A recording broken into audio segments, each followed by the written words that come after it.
Marcus Chen had always been a sucker for strays. His small apartment on the edge of New Tokyo's industrial district already housed 3 rescued cats, 2 dogs, and a one-eyed pigeon he'd named Captain Flint. So when he found the 3 peculiar cats huddled behind the dumpster of his late-night ramen shop, soaked from the acid rain and shivering, he didn't hesitate to scoop them up. "Come on, you poor things," he whispered, wrapping them in his jacket. The cats were unlike any he'd seen before. Their fur had an almost metallic sheen, shifting between deep purple and midnight blue depending on the light. Their eyes were larger than normal, with pupils that seemed to catch and hold the neon glow from the street signs. Most peculiar were the small horn-like protrusions barely visible beneath their fur.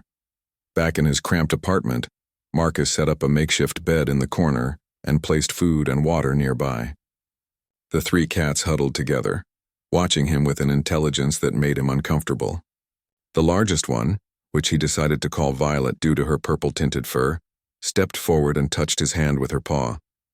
For a moment, Marcus felt a strange warmth spread through his fingers, and he could swear he heard a whisper in a language he didn't recognize. "Must be more tired than I thought," he muttered, shaking his head. Over the next few days, Marcus noticed the cats behaving strangely.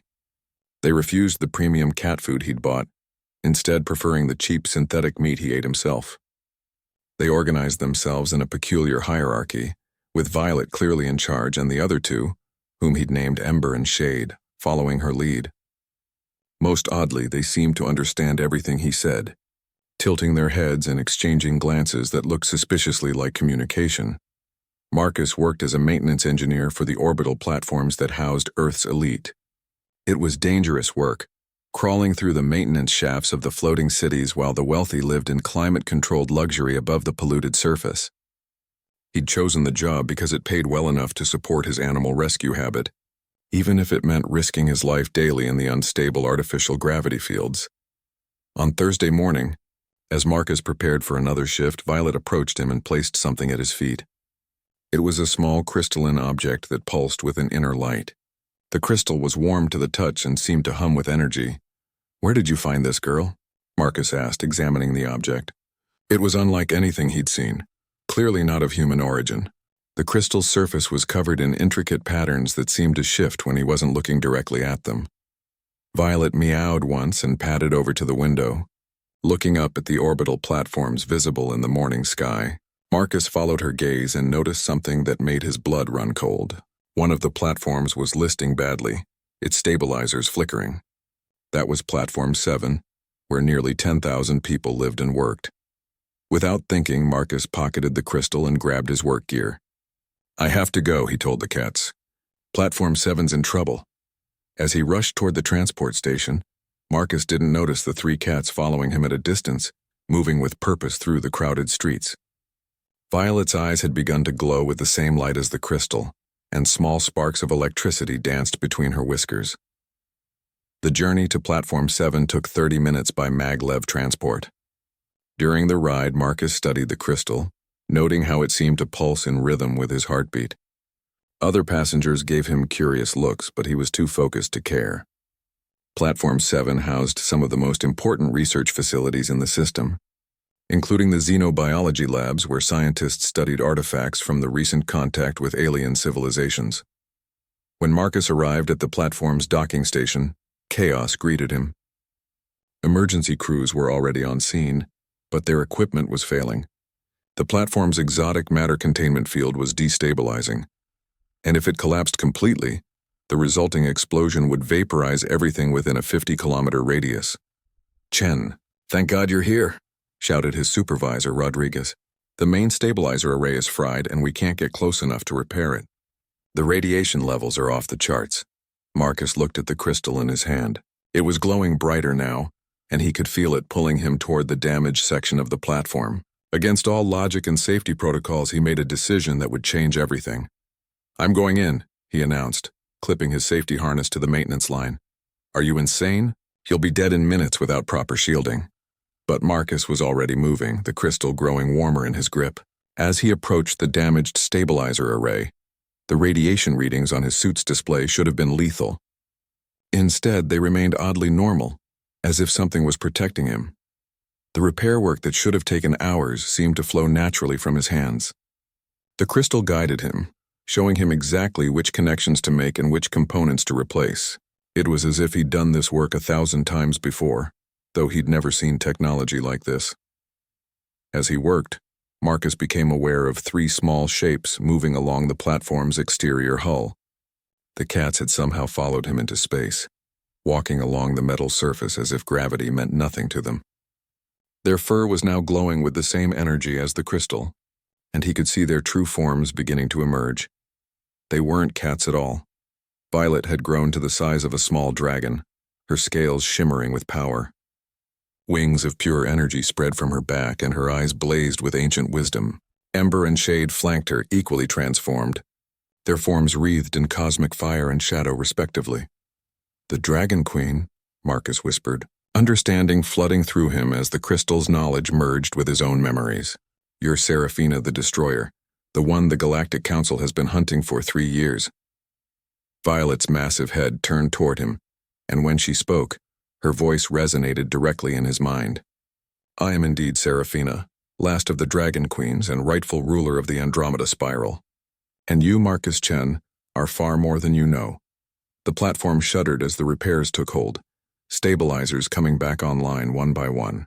But Marcus barely noticed, staring at the magnificent being who had been curled up on his couch just hours ago. "Why?" he asked. "Why pose as stray cats? Why choose me?" Seraphina's laugh was like distant thunder. "Because, dear human, you are the key to everything. The crystal you hold contains the genetic memory of your people's true origin. Humanity was not born on Earth as you believe. You are the lost children of the greatest warrior race the galaxy has ever known, and the time has come for you to remember." The revelation hit Marcus like a physical blow. He stared at the crystal in his hand, its pulsing light now seeming to match the rhythm of his own heartbeat. Around him, Platform 7 hummed with renewed stability, but his world had just been turned upside down. "You're lying," he said, though even as the words left his mouth, he felt the truth of Seraphina's statement resonating in his bones. "Humans evolved on Earth. We have fossil records, genetic evidence." Seraphina's massive form moved closer, her scales catching the light from distant stars. "Your fossil records show what your ancestors wanted you to see. The genetic evidence has been carefully altered over millennia. Tell me, Marcus, have you never wondered why humans adapt so quickly to hostile environments? Why you can survive in conditions that kill other species? Why your people spread across the galaxy faster than any other race?" Marcus thought about his own life, about how he'd always been able to work in dangerous conditions that left other engineers sick or dead. His tolerance for radiation, his ability to function in low-oxygen environments, the way his reflexes seemed to speed up during emergencies. He'd always attributed it to good genetics and rigorous training. "The truth is in the crystal," Seraphina continued. "Your people are the descendants of the Terran Empire, the greatest military force this galaxy has ever known. 10,000 years ago, when the Empire fell, scattered groups of your ancestors were hidden on primitive worlds across the spiral arm. Earth was one of many such worlds. The crystal grew warmer, and suddenly Marcus could see flashes of memory that weren't his own. Massive warships bearing the insignia of Terra. Whole solar systems united under human rule. Technologies that made current galactic civilization look primitive by comparison. He saw the fall too. The desperate evacuation as an enemy beyond imagination consumed world after world. "The Devourers," he whispered, the name coming from the crystal's memories. "They're still out there." "Indeed. And they're returning." Seraphina's voice carried a weight of sorrow and fear. "The Galactic Council knows this, though they hide it from their people. They've been searching for the hidden Terran colonies for centuries, hoping to awaken your people's true nature before the Devourers arrive." Marcus looked around at Platform 7, at the research facilities and the comfortable lives of the elite. "And you think they'll wake up? That they'll remember? Some already have. There are humans throughout the galaxy who've begun to manifest the old abilities. The Council calls them enhanced humans and studies them like laboratory specimens. They don't understand that they're witnessing the return of the Terran bloodline." A new voice echoed across their communication link. "Platform 7 controlled a maintenance team. We're detecting massive energy signatures near your location. Please report." Marcus realized that Seraphina's transformation was probably lighting up every sensor on the platform. I have to get back, he said. They'll send security teams. Then it's time you learned what you truly are. Serafina touched the crystal with one massive claw. Accept the awakening, Marcus. Remember what humanity was meant to be. The crystal exploded with light, and Marcus felt his consciousness expand beyond his physical form. Knowledge flooded through him, not just memories but understanding. He saw the true scope of human potential, the abilities that had been locked away in their genetic code for 10 millennia. His body began to change. His muscles became denser, stronger, designed for combat in extreme environments. His senses sharpened until he could hear the conversations happening in Platform 7's control room 3 kilometers away. Most dramatically, he felt his mind expanding, gaining the ability to interface directly with technology, to sense energy patterns, to perceive the quantum fluctuations that governed faster-than-light travel. This is impossible, he gasped, looking at his hands as they began to glow with the same energy as the crystal. This is who you've always been, Serafina replied. The Council has been suppressing this awakening with chemicals in your food, electromagnetic dampeners in your cities, and genetic manipulation passed down through generations. But the bloodline runs too deep to be completely suppressed.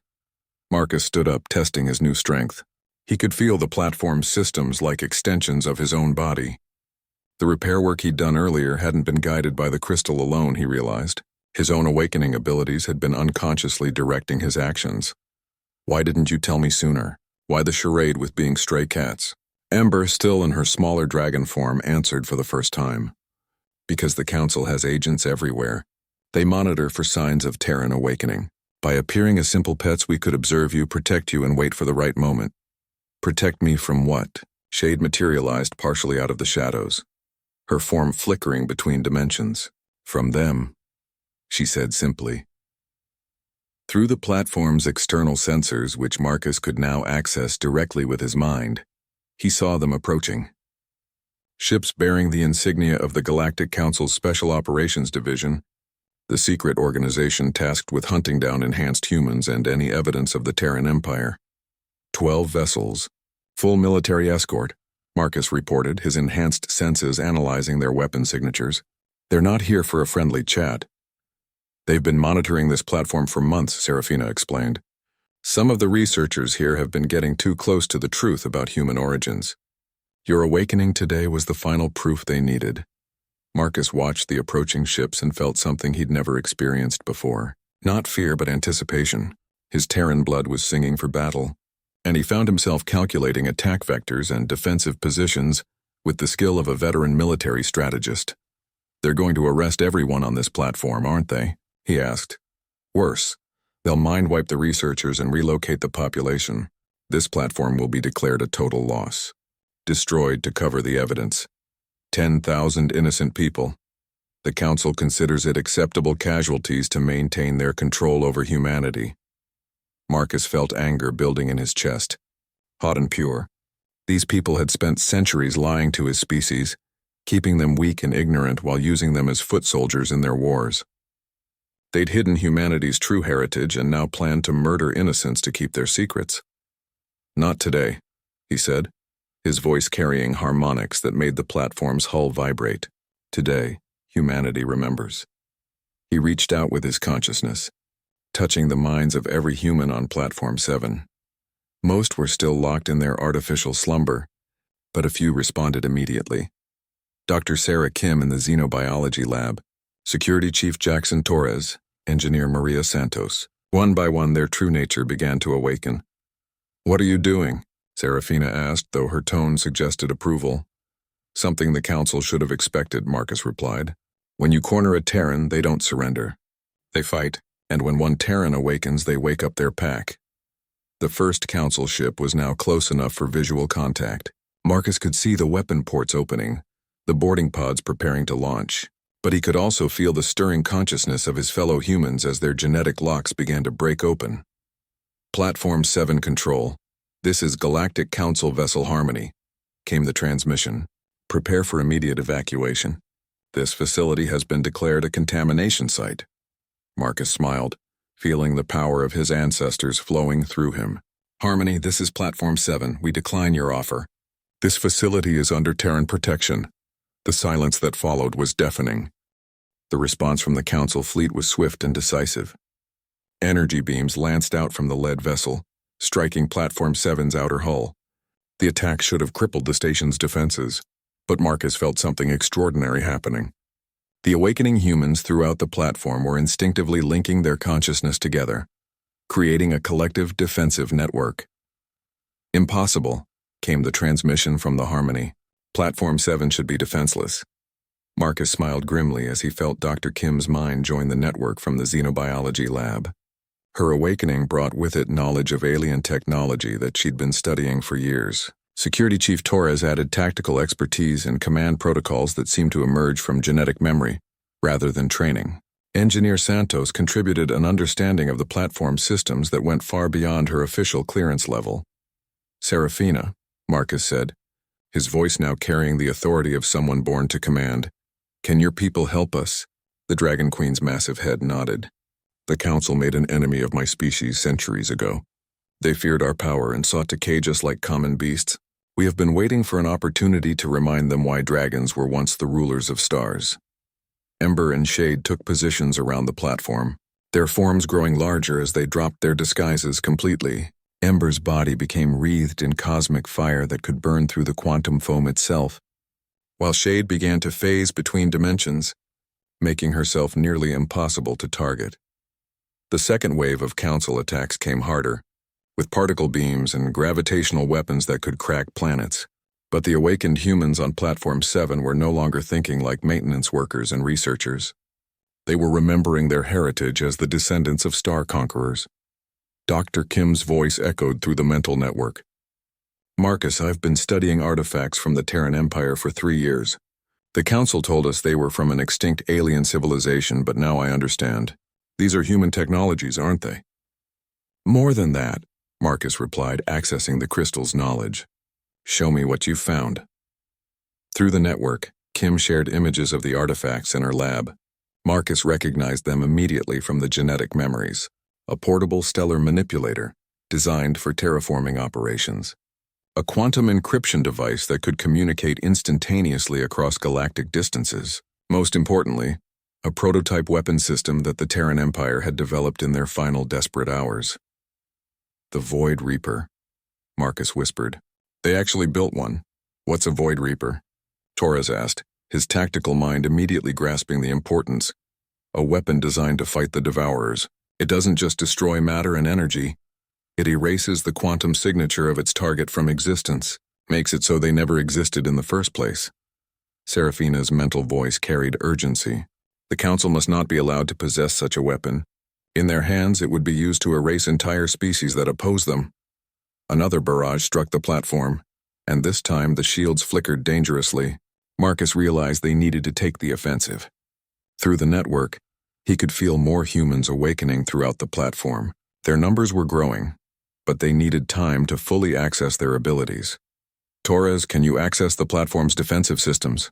"Already on it. But these weapons were designed to fight pirates and raiders, not a full Council fleet. Then we improvise." Marcus reached out with his consciousness, touching the platform's main reactor. With his enhanced understanding, he could see ways to modify the energy output that no normal human engineer would consider. "Santos, I need you to reroute power from non-essential systems. We're going to overcharge the defensive grid." "That's insane," Santos replied. "The power couplings can't handle that kind of load." "They can if we modify them. Trust me." Working together through the mental link, the awakened humans began to reshape Platform 7 into something the Galactic Council had never seen. The research station's modest defensive weapons were enhanced with Terran engineering principles. The hull itself was restructured at the molecular level to create armor that could withstand gravitational shears. Most dramatically, Dr. Kim began to activate the Terran artifacts in her lab. The stellar manipulator came online first, its exotic matter field extending around the platform like a protective shell. The quantum communicator began broadcasting on frequencies that would reach every hidden human colony in the galaxy. "What are you doing?" the Council fleet commander demanded. "Cease these modifications immediately, or we will be forced to destroy the platform." Marcus felt the awakening accelerating among his people. Each human who remembered their true nature added their abilities to the collective. A chef in the residential sector suddenly understood how to synthesize combat drugs from common kitchen chemicals. A janitor discovered he could interface with the platform's security systems at a level that bypassed all electronic locks. A teacher found herself able to access the tactical databases that had been hidden in her genetic code for generations. "Commander," Marcus replied, his voice now broadcasting on all frequencies. "This is Captain Marcus Chen of the Terran Imperial Defense Force. You are hereby ordered to withdraw from Terran space immediately." The silence that followed was broken by Dr. Kim's excited voice. "Marcus, the quantum communicator is receiving responses. There are awakened humans on 17 different worlds, all responding to our signal." Through the communication network, Marcus could sense them, humans across the galaxy who had spontaneously awakened when they heard the broadcast. On mining colonies, research stations, military outposts, and civilian settlements, people were remembering their true heritage and the power that came with it. But the Council fleet was not retreating. Instead, more ships were arriving, including massive dreadnoughts that Marcus recognized from the Crystal's memories. These were the same class of vessels that had once fought the Terran Empire to a standstill. "They're bringing in the heavy weapons," Torres observed grimly. "Stellar bombers, reality warpers, timeline disruptors. If they use those, they'll kill everyone in this star system." "Then we don't give them the chance," Marcus replied. He turned his attention to the Void Reaper in Dr. Kim's lab. The weapon was only a prototype, never fully tested, but the knowledge in the crystal suggested it would work. "Serafina, I need you and your sisters to buy us time. Can you engage their fleet directly?" The Dragon Queen's response was a roar that shook the platform's hull. "With pleasure, young Terran. It has been too long since dragons hunted in the void." Serafina launched herself from the platform, her massive form cutting through space like a living comet. Ember and Shade followed, their unique abilities making them nearly impossible for the Council ships to track or target. Within minutes, the disciplined formation of the Council fleet dissolved into chaos as dragons tore through their ranks. But Marcus knew this was only buying them time. The Council had resources that even awakened dragons couldn't match forever. They needed to send a message that would change the balance of power in the galaxy. "Kim, how long to bring the Void Reaper online?" "If we use the stellar manipulator to provide power, maybe 10 minutes. But Marcus, if this weapon works the way you think it does, using it will announce to every intelligence in the galaxy that the Terran Empire has returned." Marcus felt the collective consciousness of his awakening people, their determination and their anger at centuries of deception. Through the quantum communicator, he could sense similar feelings from the awakened humans on distant worlds. The time for hiding was over. "Good," he said simply. "Let them know. Let everyone know. Humanity is no longer content to be the galaxy's unknowing servants." The Void Reaper began to charge, its exotic energy signature unlike anything the Council's sensors had ever detected. And across the galaxy on 17 different worlds, awakened humans began to remember not just their power, but their purpose. The Terran Empire was about to rise from its ashes. The Void Reaper's charging sequence sent ripples through space-time that every advanced civilization in the galaxy could detect. On the Council homeworld of Zentara Prime, emergency sessions convened as their finest scientists tried to understand what they were seeing. The energy signature was unlike anything in their databases, except for certain theoretical weapons that should have been impossible to build. "Admiral Vextar," Marcus said, his enhanced senses easily penetrating the Council fleet's encrypted communications. "I know you're listening. I have a message for your High Council." The response came from the largest dreadnought, its hull scarred from battles across a dozen sectors. "This is Admiral Vextar of the Galactic Council Defense Fleet. You will power down your weapons immediately and surrender for processing. Your illegal modifications to Council property will not be tolerated." Marcus laughed, the sound carrying harmonics that made nearby metal resonate. "Council property?" "Admiral, Platform 7 was built with human labor, human materials, and human ingenuity. The only thing the Council contributed was permission to exist. That permission is hereby revoked." Through the quantum network, responses were flooding in from awakened humans across the galaxy. On Kepler Station, Commander Sarah Martinez had taken control of the orbital defense grid.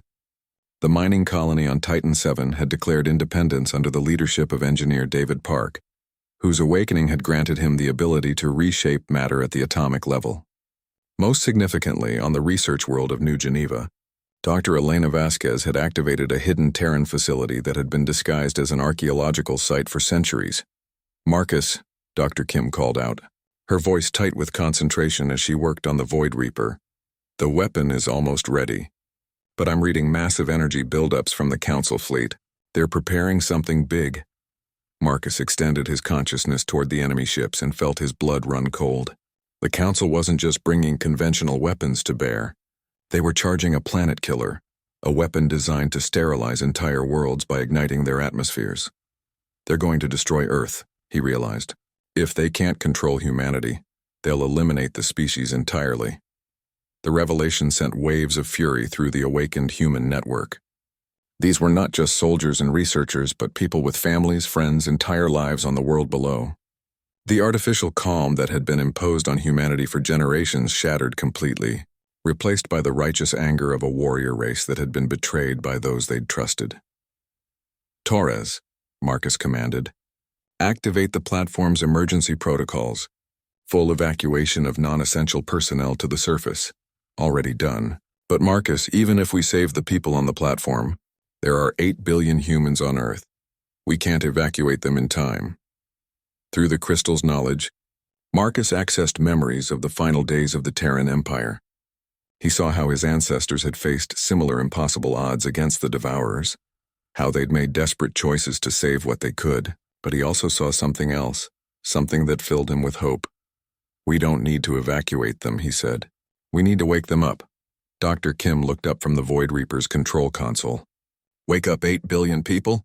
Marcus, the genetic locks on Earth's population are stronger than anywhere else. The Council's been refining their suppression techniques there for centuries.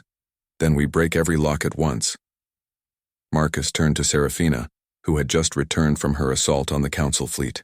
The Dragon Queen was wounded, her scales scorched from energy weapons, but her eyes still blazed with determination. "Can you amplify the quantum communicator's signal?" he asked. "Send it directly into Earth's noosphere?"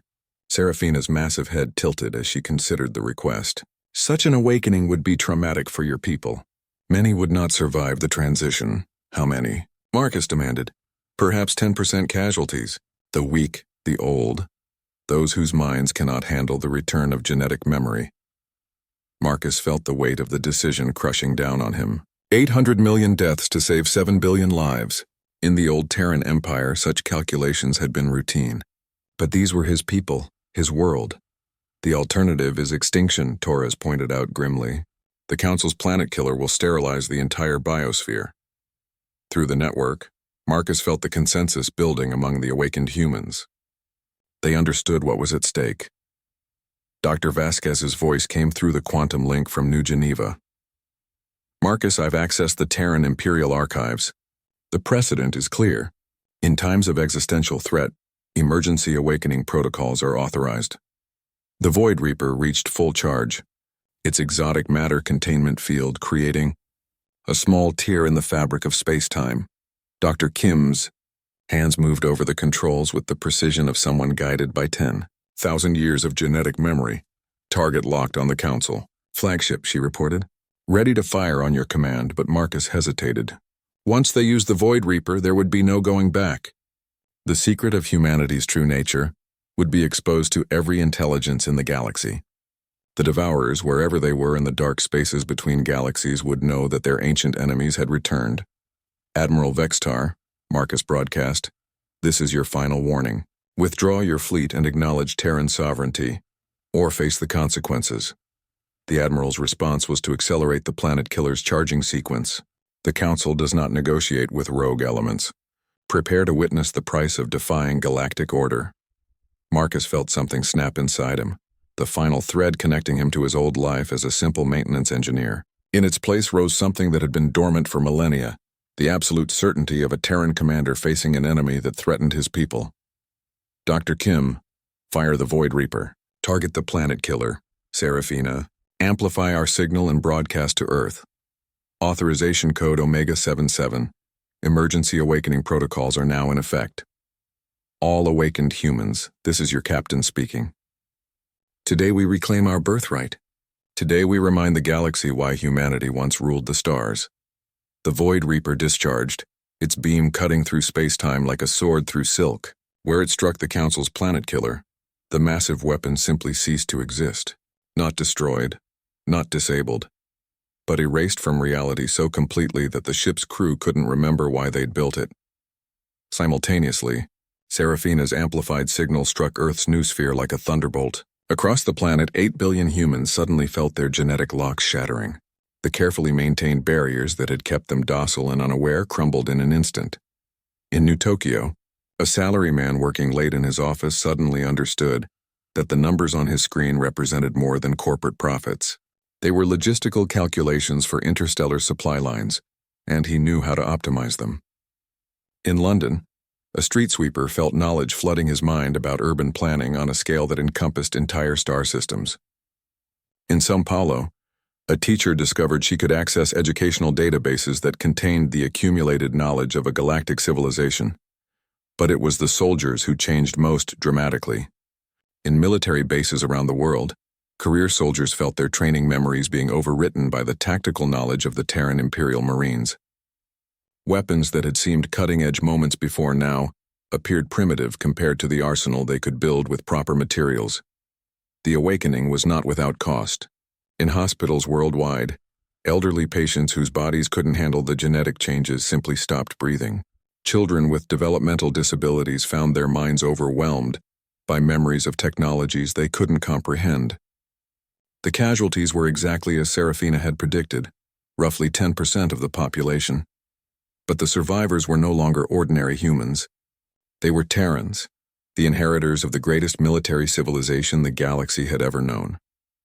And they were angry. Admiral Vextar's fleet found itself facing not one modified research platform, but thousands of suddenly hostile installations as Earth's orbital infrastructure came under Terran control. The planet killer's destruction had been just the beginning. Now the awakened humans were turning every piece of technology within reach into weapons of war. "This is impossible," Vextar transmitted, his voice filled with panic. "Humans don't have this level of technology." Marcus smiled as reports flooded in from around the globe. In Moscow, awakened engineers had modified the city's fusion reactors into stellar bombers. In Cairo, archaeologists had activated Terran ruins that had been disguised as ancient Egyptian monuments. In Beijing, the space elevator had been converted into a mass driver capable of launching projectiles at significant fractions of light speed. "Admiral," Marcus replied, his voice now carrying the authority of 10,000 years of military tradition, "you've made a fundamental error. You assumed humans were a client species that you could control forever. But we were never your servants. We were your sleeping masters, and now we're awake." The Terran Empire had returned, and the galaxy would never be the same. The Council's retreat from Earth orbit was swift but orderly, their military training overriding the panic that had swept through their ranks. Admiral Vextar's fleet pulled back to the edge of the solar system, where they established a blockade and began transmitting desperate reports to Zentara Prime.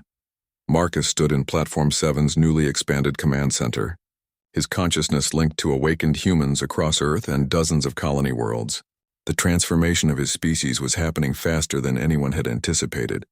It wasn't just the genetic memories unlocking, but something deeper. The collective consciousness that had once allowed the Terran Empire to coordinate across galactic distances was reasserting itself. "Report from New Geneva," Dr. Vasquez announced through the quantum link. "We've fully activated the Imperial Archives.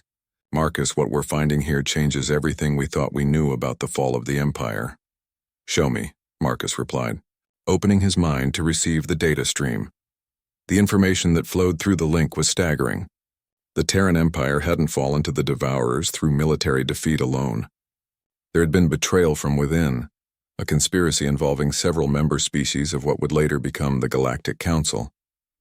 The Dragons, the Zentarans, the Krita, and dozens of other races had collaborated with the Devourers, providing them with intelligence about Terran defenses in exchange for promises of survival. "They didn't just watch the Empire fall," Marcus said, his voice carrying harmonics of barely contained rage. "They helped orchestrate it." Serafina's massive form shifted uncomfortably in the command center. "Not all of us," she said quietly. "My faction opposed the collaboration. We warned the Terran High Command, but by then it was too late. The Devourers had already learned too much about your defensive strategies. And now they're returning, Dr. Kim added, looking up from the sensor readings she'd been analyzing. Marcus, I'm detecting quantum disturbances at the edge of the galaxy. Something massive is coming through dark space. The implications hit Marcus like a physical blow. The Council's attempts to control humanity hadn't just been about maintaining political power. They'd been preparing for the return of the Devourers, planning to use awakened humans as shock troops in a war they knew was coming. But their timeline had been measured in decades, not days. How long until they arrive? Marcus asked. Based on the disturbance patterns, maybe 6 months. And they're bringing a lot more than they had 10,000 years ago. Through the network, Marcus felt the collective consciousness of his species processing this information. On Earth, military commanders were already drawing up defensive plans using both current technology and recovered Terran systems. On the colony worlds, awakened humans were taking control of mining operations and manufacturing facilities, preparing to build the weapons they would need. But there was a problem. The Terran Empire's greatest weapons had required exotic materials that were difficult to obtain. Quantum crystals for the stellar manipulators, dark matter for the void ships, and most critically, the temporal stabilizers needed for the Empire's ultimate defensive measure. The Chronos Gate, Marcus whispered, accessing deeper levels of the crystal's memory. We need to rebuild the Chronos Gate. Dr. Vasquez's voice carried excitement and fear in equal measure. According to these archives, the Chronos Gate was never destroyed. It was hidden, disguised as a natural phenomenon that the Council has been studying for centuries. Where? Marcus demanded.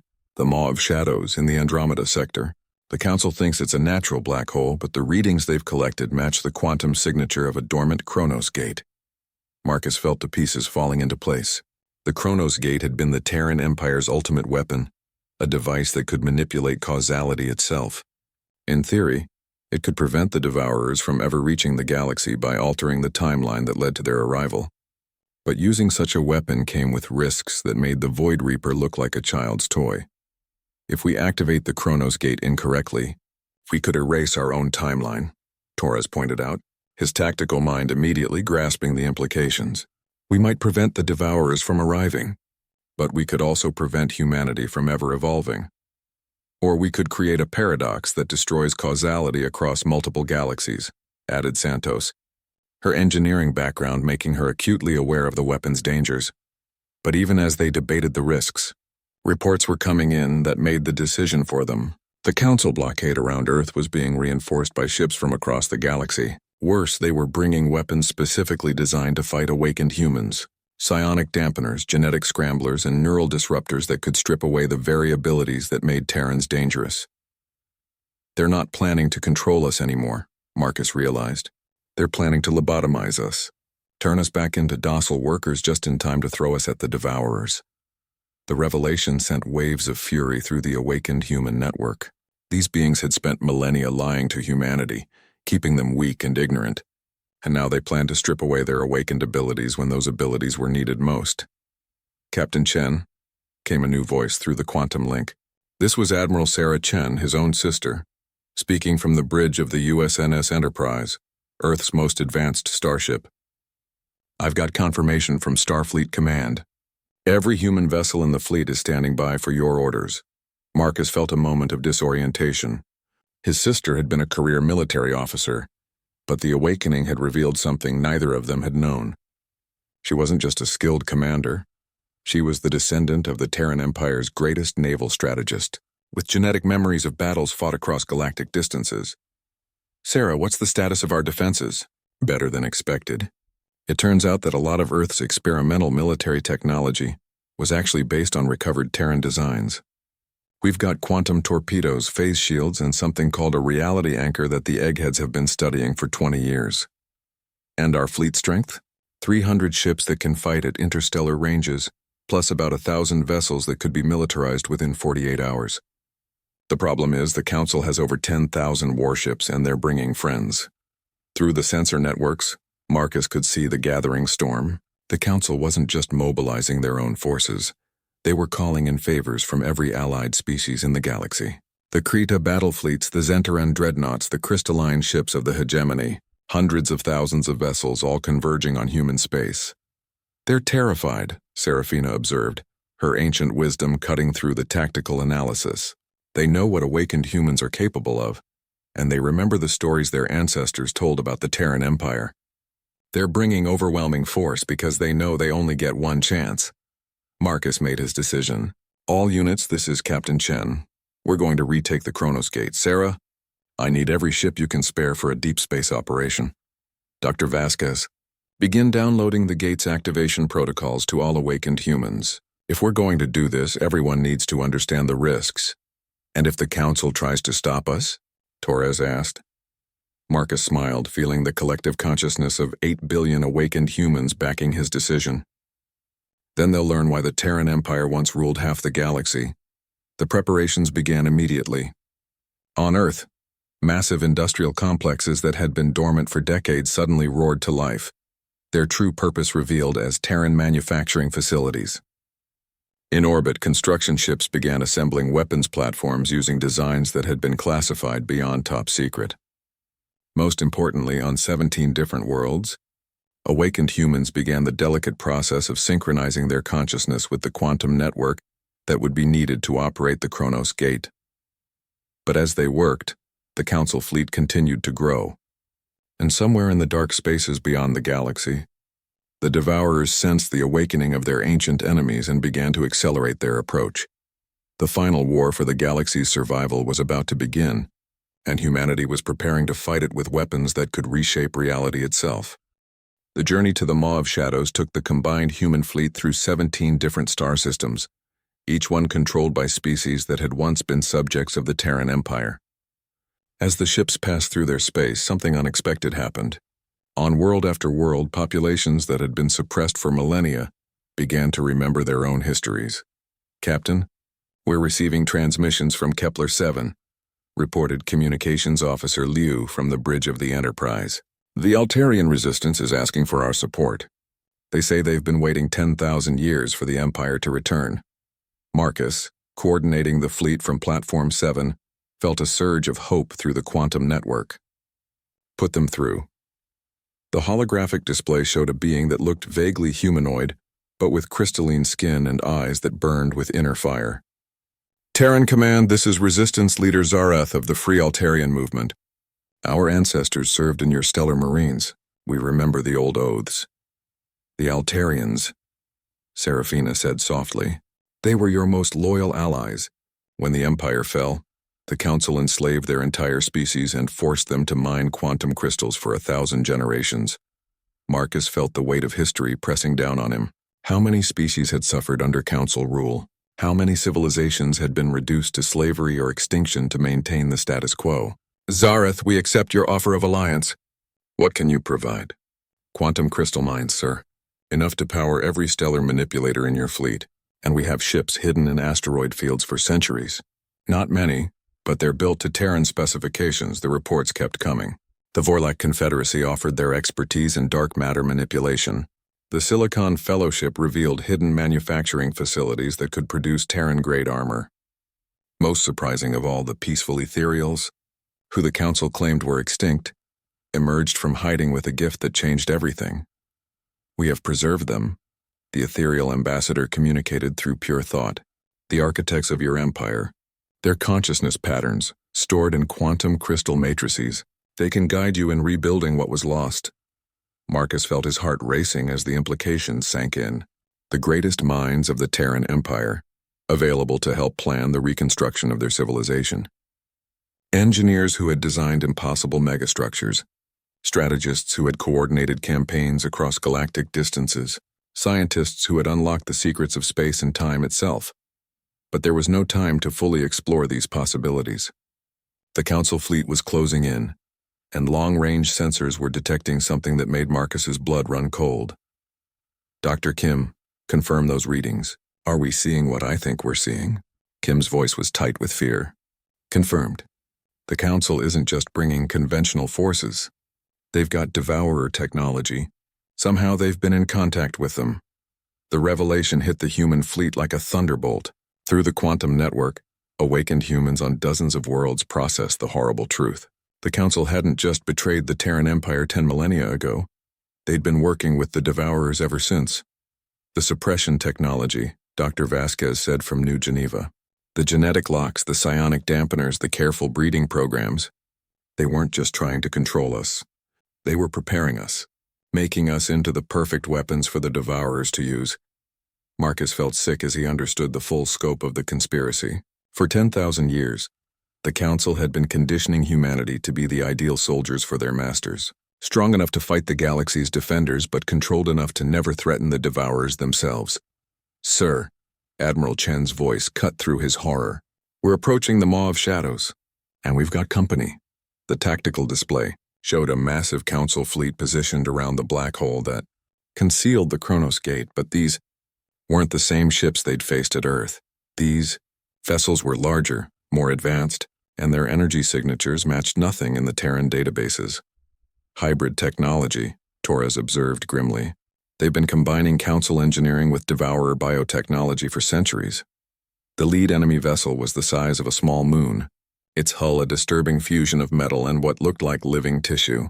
Energy patterns flowed across its surface like blood through veins, and Marcus could sense a malevolent intelligence directing its movements.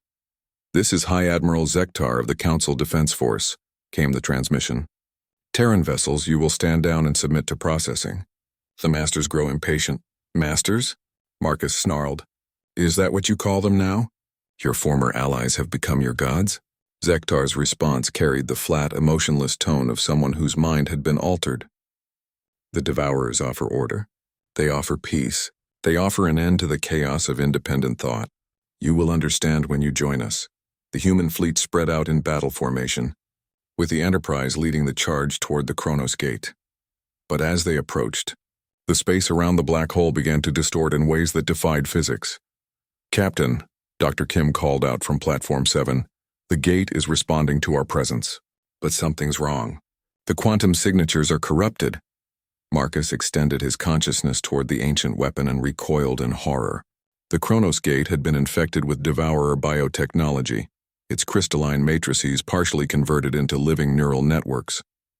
The weapon that should have been their salvation had become a trap. They knew we'd come here, he realized. They've been waiting for us to activate it. But even as the trap closed around them, Marcus felt something else through the quantum network. The preserved consciousness patterns of the Terran architects were awakening, their ancient knowledge flowing through the minds of awakened humans across the fleet. "Captain Chen," came a new voice through the link. This was Admiral Harrison, the greatest military strategist in Terran history, speaking through Dr. Kim's awakened consciousness. "The gate is compromised, but not completely. We can still use it, but we'll need to purge the Devourer infection first." "How?" Marcus demanded. "Fire everything we have into the gate's central matrix, not to destroy it, but to overload the biological components. They can't handle the raw energy that Terran weapons produce. It was insane. Firing weapons into a Kronos Gate could create temporal anomalies that would tear apart local spacetime. But the alternative was allowing the Council and their Devourer masters to use the gate to rewrite history entirely.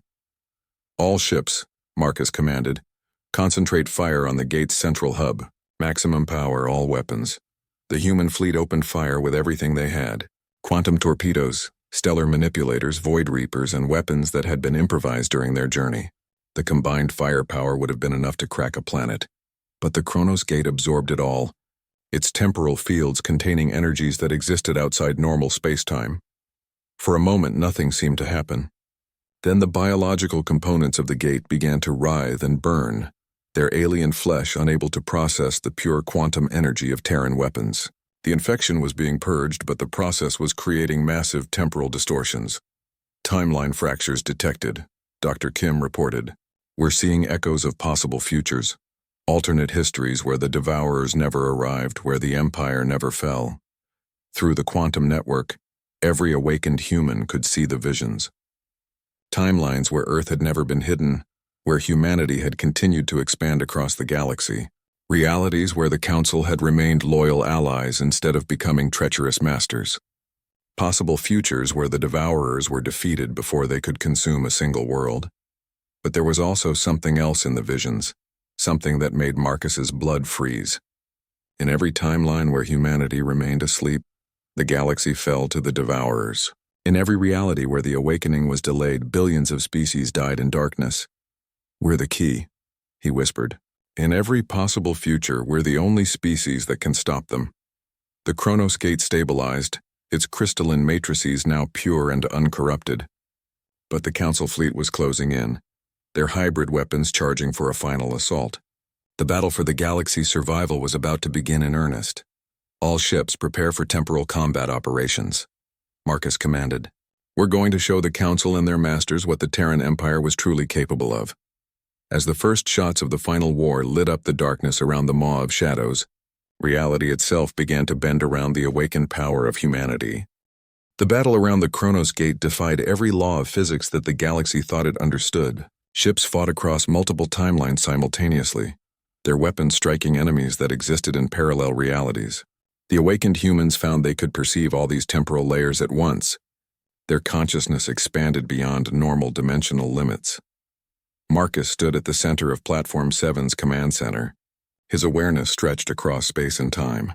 Through the quantum network, he could see the battle from thousands of perspectives simultaneously. Admiral Chen's Enterprise phased in and out of temporal streams, striking Council ships that couldn't defend against attacks from alternate timelines. Dr. Kim worked frantically to stabilize the Kronos Gate while dodging fire from enemies that existed minutes in the future. But the Council's hybrid technology was adapting faster than expected. The biological components in their ships were learning from each attack, evolving defenses in real time. Worse, the massive command ship was beginning to affect the gate itself, its devourer biotechnology trying to re-establish the infection. Marcus, Seraphina's voice cut through the chaos. I can sense them approaching. The devourers themselves. They're coming through dark space using the battle as a beacon. Through the temporal distortions around the gate, Marcus caught glimpses of the approaching horror. Ships the size of solar systems, their hulls composed of crystallized darkness and hungry void. The Devourers had grown beyond anything the Terran Empire had faced 10 millennia ago. They'd consumed entire galaxies in the intervening years, becoming something that existed as much in nightmare as in reality. How long? Marcus asked, his voice steady despite the magnitude of what they faced. Minutes, not hours. And Marcus, they're bringing something new. Something they've been building for 10,000 years specifically to fight awakened humans. On the tactical display, the first Devourer scouts began to emerge from dark space. They were smaller than the main fleet but still dwarfed anything the Council possessed. Their very presence caused reality to become unstable, quantum fields collapsing as they drew energy from the fundamental forces of the universe. All human ships, Marcus broadcast, prepare for Devourer contact. Remember your training. Remember who you are. But even as he spoke, Marcus realized the truth. The genetic memories contained battle tactics against the old Devourers, but these entities had evolved. They'd learned from their previous defeat and become something far more dangerous. Dr. Kim, status on the gate? 30 seconds to full activation. But Marcus, I'm detecting massive temporal instabilities. If we use the gate now, the paradoxes could tear apart local spacetime. And if we don't use it, the Devourers consume everything. The first Devourer scout ship opened fire, its weapons tearing holes in reality itself. Where its beams struck, matter simply ceased to exist. Not destroyed, but removed from existence entirely. The Enterprise took a glancing blow and Admiral Chen reported massive casualties as entire sections of the ship were erased from history. Captain, came Admiral Harrison's voice through Dr. Kim's consciousness. There's another option. The gate can do more than change the past. It can anchor the present, create a quantum lock that prevents the Devourers from using their reality-warping abilities. What's the cost? Marcus demanded. Every awakened human would need to link their consciousness to the gate permanently. We'd become living components of the temporal stabilizer. We could defend the galaxy, but we'd be trapped in this moment forever. The implications hit Marcus like a physical blow. Immortality, but at the cost of ever moving forward. Humanity would become eternal guardians, protecting the galaxy from the Devourers but never again able to explore, to grow, to become more than they were in this single moment. Through the network, he felt the response of his people. On Earth, in the colony worlds, aboard the ships fighting desperately around the gate, 8 billion awakened humans considered the choice. It took less than a second for the consensus to form. We accept, Marcus said simply. Better to guard the galaxy than watch it burn. Marcus, wait, Seraphina called out. There's another way. Dragons are temporal beings by nature. We can anchor the gate without trapping your consciousness, but we'll need to bond with awakened humans. Share our temporal nature with your species. What does that mean? It means humanity becomes something new. Not just awakened humans, but temporal dragons.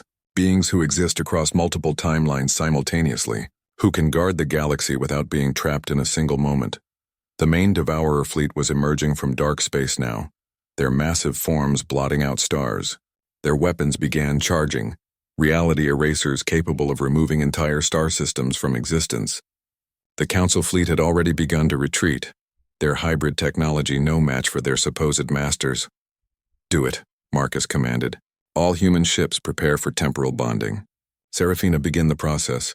The Dragon Queen rose to her full magnificent height, her scales blazing with temporal energy. Ember and Shade flanked her, their own forms expanding as they drew power from the quantum fields around the gate. Across the fleet, other dragons emerged from hiding, revealing that hundreds of their kind had been secretly protecting human colonies for generations. The bonding process was unlike anything Marcus had experienced. He felt his consciousness expanding beyond his physical form, spreading across multiple timelines simultaneously. His awareness touched alternate realities where the battle had different outcomes, where humanity had made different choices, where the galaxy had different histories. But more than that, he felt the collective consciousness of his species evolving. No longer were they simply awakened humans with genetic memories. They were becoming something new, beings who could perceive and manipulate the fundamental structure of reality itself. The Chronos Gate activated at the moment of bonding, its temporal field stabilized by the merged consciousness of dragons and humans. Reality crystallized around them, quantum locks preventing the Devourers from warping spacetime to their advantage. The lead Devourer ship fired its reality eraser at the human fleet, expecting to see entire vessels removed from existence. Instead, the beam struck the temporal armor created by the bonding process and simply stopped, unable to affect beings who existed across multiple timelines. "Impossible," came a voice that spoke in harmonics that hurt to hear.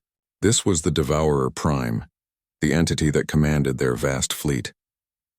"You should not be able to resist us. We have evolved beyond your comprehension." Marcus smiled as he felt the full power of his transformed species flowing through him. Around the gate, human ships began to change, their hulls taking on characteristics of both advanced technology and living dragon scale. Weapons that could strike across temporal barriers, shields that existed in parallel dimensions, engines that could navigate the spaces between realities. "You're right," Marcus replied, his voice now carrying harmonics that resonated across multiple timelines. "We have evolved beyond your comprehension too." The battle that followed redefined what warfare meant. Human-dragon hybrid ships phased through Devourer reality warpers, striking from timelines where the enemy weapons hadn't been fired. Awakened humans coordinated attacks across parallel realities, ensuring that no matter what temporal defenses the Devourers raised, there was always a timeline where they remained vulnerable. Most importantly, the Chronos Gate itself became a weapon. Each Devourer ship that approached was subjected to temporal bombardment, aged millions of years in seconds or regressed to a state before they'd evolved their current abilities. This is how the war should have ended 10,000 years ago. Admiral Harrison's consciousness observed through the network. With humanity and dragons united, the galaxy becomes unconquerable. The Devourer fleet began to retreat, their reality warping abilities useless against an enemy that existed across all possible realities simultaneously. But the Devourer Prime wasn't finished. As its massive command ship withdrew, it fired one final weapon, a paradox bomb designed to create a temporal loop that would trap the entire galaxy in an endless cycle of destruction. "I see it," Marcus said, his enhanced perception tracking the weapon across multiple timelines. "If it hits, we'll be forced to live this battle forever." But even as the paradox bomb approached, Marcus realized they had one final option. The awakened human dragon consciousness was powerful enough to rewrite the fundamental laws of causality itself. They could ensure that the Devourers had never evolved, never become a threat, never existed at all. The cost would be enormous, Seraphina warned. Rewriting causality on that scale could erase entire timelines, including some where better outcomes were possible. Marcus felt the weight of the decision, but also the certainty of his people. They had awakened not just to their power, but to their responsibility. They were the guardians of the galaxy now, protectors of countless species who deserved the chance to grow and evolve without fear. "Do it," he commanded. "End this threat forever." The combined consciousness of 8 billion awakened humans and thousands of dragons focused on a single point in spacetime, the moment 10 million years ago when the first devourer had consumed its first star. Reality bent around their will, causality itself rewriting to ensure that the devourer's evolution took a different path. When the paradox wave passed, the galaxy W,